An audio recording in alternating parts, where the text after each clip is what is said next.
প্রথমে সমান বিক্রিয়া কাকে বলে? প্রশমন বিক্রিয়া। তো যে বিক্রিয়ায় অ্যাসিড ও ক্ষার পরস্পরের সাথে বিক্রিয়া করে লবণ ও পানি উৎপন্ন করে সেটা হচ্ছে প্রমোশন বিক্রিয়া।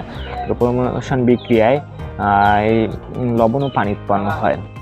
তেমন একটা উদাহরণের সাহায্যে এটা খুব ভালোভাবে বুঝে নেই। তো এখানে ধরি হাইড্রোক্লোরিক অ্যাসিড আর সোডিয়াম হাইড্রোক্সাইড পরস্পরের সাথে বিক্রিয়া করে সোডিয়াম ক্লোরাইড এবং পানি উৎপন্ন করে। অর্থাৎ এখানে অ্যাসিড হাইড্রোক্লোরিক অ্যাসিড আর সোডিয়াম হাইড্রোক্সাইড হচ্ছে ক্ষার।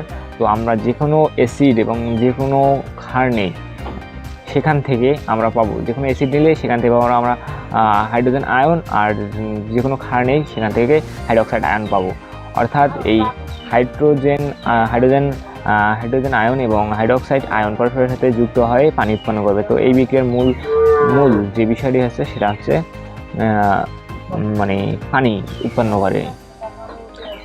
H+ আর OH+ এই দুইটি আয়ন পরস্পরের সাথে বিক্রিয়া করে পানি উৎপন্ন করে।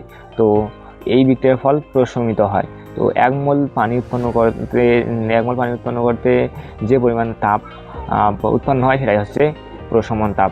তো আমরা যদি তীব্র অ্যাসিড এবং তীব্র ক্ষার নিই তাহলে সেখান থেকে আমরা পাবো 57.34 কিলোজুল শক্তি। তো তারপরে আমরা আসি যে অর্ধক্রমণ বিক্রিয়া কাকে বলে। তো অর্ধক্রমণ বিক্রিয়া হচ্ছে এটা যে কোনো দ্রবণীয় বিক্রিয়ক পদার্থ বিক্রিয়া করে অদ্রবণীয় উৎপাদ উৎপন্ন করে, সেটাই হচ্ছে অর্ধক্রমণ বিক্রিয়া। যেমন অ্যালুমিনিয়াম নাইট্রেটের সাথে সোডিয়াম ক্লোরাইড পরস্পরের বিক্রিয়া করে উৎপন্ন করে অ্যালুমিনিয়াম ক্লোরাইড এবং সোডিয়াম নাইট্রেট। তো এটা হচ্ছে অর্ধক্রমণ বিক্রিয়া। এই অর্ধক্রমণ বিক্রিয়াকে বোঝাতে নিচের দিকে তীর চিহ্ন ব্যবহার করা হয়।